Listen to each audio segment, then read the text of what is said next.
Mas paspas na unya ang production ug repacking sa mga DSWD relief supplies tungod sa ilang bag-ong makina. Sa Visayas Disaster Resource Center kun VDRC, ang warehouse sa DSWD diha sa Mandawi City pinaspasay gihapon ang pagputos ug pag-repack sa mga DSWD relief goods. Duna gihapoy manual nga pagputos. Mano-mano nga pag-repack sa bugas sa tag 3 kilos nga bags. Apan may 5 na ka mga bag-ong makina ang VDRC. Ubos sa bagong MPC kun mechanized production system, makina na ang mangunay sa pagputos sa mga bugas.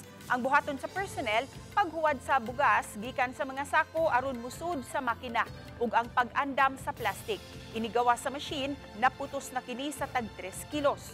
Adunay makina pa nga mosigurong insakto ang timbang.